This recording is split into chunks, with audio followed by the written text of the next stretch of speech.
அகிலமெங்கும் உள்ள தமிழ் நேயர்கள் அனைவருக்கும் பரம்பரை ஜோதிடர் உங்கள் மனோ பாலாஜியின் அன்பான வணக்கம். ரிஷபராசி நேயர்களுக்கு ஜூலை மாத ராசி பலன்கள். இந்த ஜூலை மாதத்தில் கிரக மாற்றங்களால் உங்களுடைய ராசிக்கு இந்த ஜூலை மாதத்தில் எந்த மாதிரி ஒரு சுக பலன்கள் அமையப்போகுது அப்படிங்கிறத பற்றி தாங்க இந்த பதிவில் இப்போ நம்ம பார்க்க போகிறோம். முதலாக பார்க்குறவங்களா இருந்தால் சப்ஸ்கிரைப் பண்ணி பெல் பட்டன் அழுத்தி ஆல் ஆப்ஷன் கொடுங்க.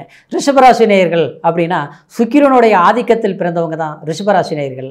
ஆனால் இந்த சுக்கிரன் ஆதிக்கத்தில் பிறந்த நீங்கள் எப்போவுமே அடுத்தவங்க மதிக்கக்கூடிய அளவுக்கும் அடுத்தவங்களுக்கு முன்னால் வாழ்ந்து அருமையாக நம்ம இருக்கணும் அப்படின்னு குடும்பத்துக்காக ரொம்பவுமே முயற்சி எடுக்கக்கூடியவங்க தான் ரிஷபராசினியர்கள். தன்னுடைய நலம் மட்டும் முக்கியமாக கருத மாட்டீங்க, தன்னுடைய குடும்பத்தாருக்கும் கூட பிறந்தவங்களுக்கும் தன் உறவு முறையினருக்கும், அதாவது மற்றவங்கள் நல்லா இருக்கணும்னு நினச்சி ஒரு ஆடம்பரமான ஒரு லக்ஸரி வாழ்க்கை வாழணுங்கிற முயற்சி எடுத்து அதில் சாதிக்கக்கூடிய ராசியில் பிறந்தவங்க தான் ரிஷபராசினியர்கள். ஆனால் அப்படியேப்பட்ட உங்களுக்கு கடந்த காலம், அதாவது 12ஆம் இடத்துல குரு அமைந்திருந்ததுங்க. அப்படிங்கிற போது உங்களுக்கு இந்த ஒரு வருட காலம் கடந்த காலத்தில் பார்த்துட்டோம்னா சில விஷயங்கள் எதுவுமே உங்களுக்கு சாதகமாக அமையலை. சில முயற்சிகள் எடுத்தீங்க, அதுக்கு உண்டான பலன்களும் கிடைக்கல. அதே சமயம் நாளைக்கு நல்லது நடக்குமா, நாளைக்கு நல்லது நடக்குமா, அடுத்த மாதம் நல்லது நடக்குமா அப்படிங்கிற எதிர்பார்ப்பில் இருந்த உங்களுக்கு இப்போ இந்த ஜூலை மாதத்தை பொறுத்த வரைக்கும் நவ கிரகங்களால் உங்களுக்கு ஒரு சாதகமான ஒரு வாய்ப்புகள் அமையக்கூடிய ஒரு காலகட்டமாக தான் இருக்க போகுதுங்க. அப்படின்னா இந்த ஜூலை மாதத்தில் இந்த கிரகங்கள் அமைப்புகள் பார்த்துட்டோம்னா உங்களுடைய ராசியிலேயே குரு பகவானுங்க, 2ஆம் இடத்தில் சுக்கிர பகவானும் சூரிய பகவானும், 3ஆம் இடத்தில் புதன் பகவான், 5ஆம் இடத்தில் கேது பகவான், அதே சமயத்தில் 10ஆம் இடத்துல சனி பகவான், 11ஆம் இடத்தில் ராகு பகவான், 12ஆம் இடத்தில் குரு பகவான், செவ்வாய் பகவான். இதுதான் உங்களுடைய கிரக அமைப்புகள். இந்த காலகட்டத்தில் ஜூலை மாதத்தில் நீங்கள் எதை எப்படி செய்யலாம், எந்த முயற்சிகள் எடுக்கலாம் அப்படின்னு பார்த்துட்டோம்னா உங்களுக்கு ஜென்மத்திலேயே குரு இருப்பதனால, அதாவது தேவையான சில ஒரு முயற்சிகள் கண்டிப்பாக எடுத்தீங்கன்னா பூர்வீக சொத்து, பூர்வீக முன்னேற்றம், அது மட்டும் கிடையாது, பூர்வீகத்தை விட்டு புதுசாக இடம் மாறி உட்காரணும் அப்படின்னு நினைக்கக்கூடிய சில விஷயங்கள் எல்லாமே நீங்கள் முயற்சிகள் பண்ணினா கண்டிப்பாக உங்களுக்கு சாதகமாக இருக்குங்க. அது மட்டும் கிடையாதுங்க, அந்த குரு பகவான் 7ஆம் இடத்தில் இருக்கிறதுனால கடந்த காலத்தில் கணவன் மனைவிக்கும் சில மனச்சங்கடங்கள், மன வருத்தங்கள் ஏற்பட்டது. அது எல்லாமே ஒரு முடிவுக்கு வரக்கூடியது. ஒரு குடும்ப வாழ்க்கையில் நீங்கள் ஒற்றுமையாக இருந்து சில விதமான சில பயணங்கள் மேற்கொள்ளக்கூடிய ஒரு சந்தர்ப்பங்கள் சாதகமாக அமையும். அதே நேரத்தில் திருமணம் சம்மந்தப்பட்ட விஷயத்தில் தடங்கள் ஆகிட்டு இருந்தது. அடுத்தது திருமணத்துக்கு ஒரு முயற்சிகள் நீங்கள் எடுத்திருப்பீங்க. சிலர் ஒரு இந்த மாதிரி ஒரு வாழ்க்கை பண்ணணும், இந்த மாதிரி ஒரு பழக்க வழக்கத்தில் இருக்கக்கூடியவங்கள வாழ்க்கையை நம்ம பண்ணி முடிக்கணும் அப்படின்னு நினச்சிட்டு இருந்திருப்பீங்க. அதுலேயும் சில தாமதங்கள், தடைகள், அந்த ஒரு முயற்சிகள் எடுத்து முடியாமல் போகக்கூடிய ஒரு சந்தர்ப்பங்கள் எல்லாமே இருந்திருக்கும். ஆனால் அந்த நிலையிலிருந்து குரு பகவான் 7ஆம் பார்வையாக உங்களுடைய கலஸ்திரஸ்தானத்தை பார்க்கறதுனால குடும்ப வாழ்க்கையில் மகிழ்ச்சி ஏற்படுத்தும். திருமணம் ஆகாதவங்களுக்கு திருமணத்துக்கு உண்டான முயற்சிகளை எடுக்கும்போது, அதாவது திருமண பந்தத்தை உருவாக்கக்கூடிய ஒரு சந்தர்ப்பங்கள் கண்டிப்பாக ரிஷபராசினியர்களுக்கு சாதகமாக அமையும். கடந்த காலத்தில் 7ஆம் இடத்துல பார்த்துட்டோம்னா உங்களுக்கு நண்பர்கள் வட்டாரம், பழக்க வழக்கம், கூட்டாளிகள்னால குழப்பங்கள், கூட்டு சம்மந்தப்பட்ட தொழில் செய்து விரயங்கள் எல்லாமே அடைஞ்சிருப்பீங்க. யாரை அதிகமாக நம்பணுமோ ஒரு முயற்சிகள் எடுத்து இவங்களால் நமக்கு நல்லது நடக்கும் அப்படின்னு நினச்சி நீங்கள் இருந்த ஒரு காலகட்டத்தில் அவங்களால பண விரயம், மன கஷ்டம், அடுத்தவங்களை நம்பி நம்ம விரும்ப ஒரு சிக்கலில் சிக்கிட்டுமே, பணம் கொடுத்து ஏமாந்துட்டுமே, இத்தனை நாள் போராடி கஷ்டப்பட்டு அடுத்தவங்களாலே நம்மளுடைய பணம் எல்லாமே நம்ம இழக்கக்கூடிய ஒரு சூழ்நிலை உருவாயிருச்சு அப்படிங்கிற ஒரு நிலை எல்லாமே கடந்த காலத்தில் ஏற்பட்டிருக்கும். ஏன்னா உங்களுக்கு 12ஆம் இடத்துல குரு இருந்தது.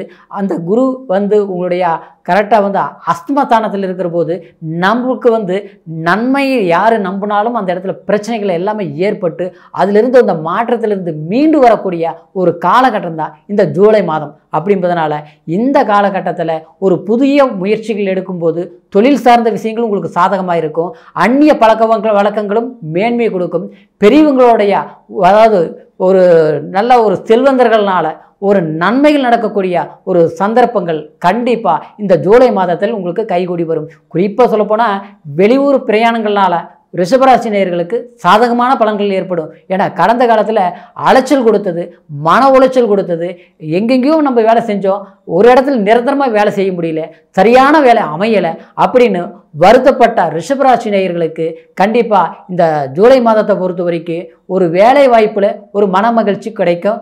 நிரந்தரமான வேலை அமையக்கூடிய சந்தர்ப்பங்கள் ஏற்படும். அதுக்கு உண்டான முயற்சிகள் கண்டிப்பாக நீங்கள் எடுத்தீங்கன்னா சாதகமாக அமையும். குறிப்பாக சொல்ல போனோம்னா உங்களுக்கு சனி பகவான் 11ஆம் இடத்தில் இருந்து 12ஆம் இடத்தில் விரயங்கள் அதிகமாக கொடுத்துருக்கும். ஆனால் 3ஆம் பார்வை 12ஆம் இடத்தை பார்த்ததுனால உங்களுக்கு சுப விரயங்கள், ஒரு வீடு கட்டலாம்னு கட்டியிருப்பீங்க, முழுசாக கட்டி முடிக்க முடியல. ஒரு லோன் எதிர்பார்த்தேன், அது கிடைக்கவே இல்லை, இப்போ வேலை பாதியில் நின்று போச்சு. சிலர் பார்த்தோம்னா வீடு வாங்கியிருப்பீங்க, கடன் ஆகிட்டு இருக்கும், கடன் சுமை அதிகமாகிட்டு இருக்கும். கடைசி வீட்டில் பார்த்தோமா இப்போ இருக்கக்கூடிய அதாவது வாங்கின வீடு நிற்குமா, அதாவது கம்பெனி வித்தரலாமா, இது வச்சிருக்கலாமா, கடன் நாளுக்கு நாள் அதிகரிக்குது அப்படிங்கிற ஒரு மன உளைச்சல் எல்லாமே கண்டிப்பாக ரிஷபராசி நேயர்கள் கடந்த காலத்தில் நீங்கள் சந்திச்சிருப்பீங்க. அதே நேரத்தில் உங்களுக்கு ஜென்ம ரீதியில் பார்த்துட்டோம்னா 5ஆம் இடத்தில் கேது அப்படிங்கிற போது சொந்த பந்தங்கள் உறவு முறையில் பார்த்தோம்னா நீங்கள் நல்ல நெருக்கமாகவே இருந்திருப்பீங்க. அன்புக்கு கட்டுப்பட்டு நடக்கக்கூடியவங்க தான் ரிஷபராசி நேயர்கள். பாசத்துக்கு கண்டிப்பாக வேணும், 4 பேர் வேணும், நமக்கு சொந்த பந்தம் வேணும் அப்படின்னு நினைக்கக்கூடிய ரிஷபராசி நேயர்கள் அந்த சொந்த பந்தங்கள்னாலேயே மன உளைச்சல்கள் உருவாகியிருக்கும். நீங்கள் நல்லதே தான் பண்ணியிருப்பீங்க, வேணும் தான் நினச்சி அவங்களுக்கு கூட பிறந்தவங்களுக்கும் சரி, அவங்களுக்காக எவ்வளவோ நீங்கள் சம்பாதனையிலிருந்து அவங்கள ஒரு கஷ்டமான முன்னவே நிற்கிற வரைக்கும் எல்லாமே இருந்திருப்பீங்க. கடைசியிலே இன்றைக்கி நீங்கள் கொஞ்சம் பின்வாங்கும் போது, கொஞ்சம் கஷ்டப்படும் போது அவங்க உங்களை தேவையில்லாமல் மன வருத்தத்துக்கு ஆளாக்கி இன்றைக்கி உங்களை விட்டு விலகி போகக்கூடிய சந்தர்ப்பங்கள் வந்திருக்கும். ஆனால் இதனால் மன உளைச்சல் படுறது மட்டும் இல்லை, ஏன் இப்படியெல்லாம் நடக்குது, எதனால் இப்படி நடக்குது அப்படிங்கிற ஒரு வருத்தம் எல்லாமே கடந்த காலத்தில் அனுபவிச்சிட்டிங்க. இன்றைக்கி வரைக்கும் பட்டுட்டு தான் இருக்கிறீங்க. சில பாதிப்புகள், சிலருக்கு ஒரு கடன் பிரச்சனையிலிருந்து மீண்டு வந்துருவோமா, கடன் சுமையிலிருந்து தப்பிச்சு வந்துருவோமா, நம்மளுடைய இத்தனை நாள் கட்டி காப்பாற்றினா கௌரவத்தை எந்த சூழ்நிலையும் நம்ம இழக்கக்கூடாது, தன்மானத்தை விட்டு கொடுக்கக்கூடாதுன்ட்டு போராடிட்டு இருப்பீங்க. ஆனால் அந்த போராட்டத்துக்கு முடிவில்லாமல் போயிட்டு இருக்கோம். அதாவது ஏதாவது ஒரு வாய்ப்புகள் அமைஞ்சாதானே நம்மளால் சாதிக்க முடியும். நம்மகிட்ட திறமை இருக்குது, அதே நேரத்தில் நல்ல ஒழுக்கம் இருக்குது, பழக்க வழக்கம். ஏன்னா ஒழுக்கத்தை பற்றி ரிஷபராசி நேயர்கள் பற்றி எப்போவுமே எல்லாருக்கும் பிடிச்ச மாதிரி தான் நீங்கள் இருப்பீங்க, யாரும் வெறுக்கிற மாதிரி இருக்க மாட்டீங்க. ஆனால் நம்மக்கிட்ட எல்லா திறமைகள் இருந்து சரியான முறையில் அதை பயன்படுத்த முடியாத சூழ்நிலைகள் ஆகிட்டு இருக்கும். சூழ்நிலைகள் அடுத்தவங்களுக்கு ஒரு சாதகத்தை நீங்கள் உருவாக்கி கொடுப்பீங்க, ஆனால் உங்களால் ஒரு முயற்சிகள் எடுத்து சாதகமாக பயன்படுத்த முடியாமல் ஒரு காலகட்டமாக தான் நடந்துட்டு இருந்தது. அந்த மாற்றங்கள் உங்களுக்கு சாதகமாக அமையக்கூடிய ஒரு வாய்ப்பு கண்டிப்பாக இந்த ஜூலை மாதம் ஒரு சில தடைகளில் விலக்கி ஒரு சாதகமான ஒரு வாய்ப்பு உங்களுக்கு ஏற்படும். இதுக்கு காரணம் என்னென்னா சுக்கிர பகவானும் உங்களுக்கு பார்த்துட்டோம்னா ஆரம்ப காலத்திலே ஜூலை மாதம் அதாவது 6ஆம் தேதியே 3ஆம் இடத்துக்கு பயிற்சி ஆகுதுங்க. அதே நேரத்தில் சூரிய பகவான் 16ஆம் தேதி பார்த்தோம்னா 3ஆம் இடத்துக்கு பயிற்சி ஆகுங்க. அப்போது இந்த சுக்கிரனும் சூரியனும் இணையும் போது மனசில் ஒரு தன்னம்பிக்கை பிறக்கும், ஒரு தைரியம் பிறக்கும். அந்த நேரத்தில் இருக்கக்கூடிய முயற்சிகள், முடிவுகள் எதிர்காலத்துக்கு தேவையான சில வாய்ப்புகள் கண்டிப்பாக உருவாக்கும். ஏன்னா கடந்த காலத்தில் உங்களுக்கு பூர்வீகத்தில் சில பிரச்சனைகள் வந்திருக்கும். பூர்வீக சொத்து இருக்குது, இல்லை நான் ஒரு இடம் வாங்கினேன், அந்த இடம் இருக்குது, ஆனால் அது வாங்குறதுலேருந்து பிரச்சனையாக இருக்குது, அந்த இடத்துல போய் உட்கார முடியல, ஏதாவது ஒன்று செய்யலாம்னு நினச்சாலும் செய்ய முடிய மாட்டேங்குது அப்படிங்கிற சொத்து, பூர்வீக வழக்கு, அதாவது மாதிரி கோர்ட்டு பிரச்சனை, வம்பு வழக்குகள் எல்லாமே செலவு பண்ணி நாட்கள் தான் போகுது, ஒரு முடிவுக்கு வரமாட்டேங்குது, பிரச்சனை மேலே பிரச்சனைகள் உருவாகிட்டு இருக்குது. ஆக மொத்தத்தில் விரயங்கள் எந்த வழியில் வருதுன்னே தெரிய மாட்டேங்குது அப்படின்னு நினச்சி வருத்தப்படக்கூடிய ரிஷபராசி நேயர்களுக்கு இந்த காலகட்டம், இந்த ஜூலை மாதத்தில் உங்களுக்கு அதாவது தேவையில்லாத சில பிரச்சனைகள் இருந்து விலகி வரக்கூடிய வாய்ப்புகள், நாம் எதிர்பார்க்கக்கூடிய சில நன்மையான விஷயங்கள் சாதகமாக முடித்து அதாவது நமக்கு சாதகமாக பயன்படுத்தக்கூடிய ஒரு காலகட்டமாக இருக்கிறதுனால முயற்சிகள் பண்ணுங்கள். கண்டிப்பாக இந்த ஜூலை மாதத்தில் எடுக்கக்கூடிய முயற்சிகள் இனி வரக்கூடிய எதிர்காலத்துக்கு தேவையான வாய்ப்புகளாக உங்களுக்கு அமையும். இந்த ஜூலை மாதத்திலேயே எல்லா விஷயங்களும் நம்ம எல்லாம் பண்ணி முடிச்சிருவோம்னா இந்த நேரத்தில் எடுக்கக்கூடிய முயற்சிகள் எதிர்காலத்துக்கு தேவையான சில நல்ல வாய்ப்புகளாக அமையுங்கிறதுனால முயற்சிகள் ரிஷபராசி நேயர்களுக்கு மென்மேலும் வளர்ச்சியை கொடுக்கும். இருப்பினும் நான் சொன்னது கோச்சார பலன் இருந்தாலும் உங்களுடைய லக்னம் என்ன, உங்களுடைய என்ன தசா புத்தி நடக்குது அப்படிங்கிற ஒரு நிலை வந்து உங்களுடைய பிறப்பு ஜாதகத்தில் தான் தெரியுங்க. அதனால் உங்களுடைய பிறப்பு ஜாதகத்தை ஒரு முறை பார்த்து என்ன தசா புத்தி நடக்குதோ அதுக்கு தகுந்த மாதிரி உங்களுடைய முயற்சிகள் பண்ணுங்கள். கண்டிப்பாக வாழ்க்கையில் சிறப்பாக அமையும். உங்களுடைய ஜாதகத்தை எங்கிட்ட பார்க்கணுன்னு நினச்சிங்கன்னா கீழே இருக்கிற நம்பருக்கு ஃபோன் பண்ணி உங்களுடைய ஜாதகத்தையும் பார்க்கலாம். ஏதோ சந்தேகங்கள் இருந்தாலும் கேட்டு தெரிஞ்சுக்கலாம். மீண்டும் அடுத்த பதிவில் உங்களை சந்திக்கிற வரைக்கும் நன்றி, வணக்கம்.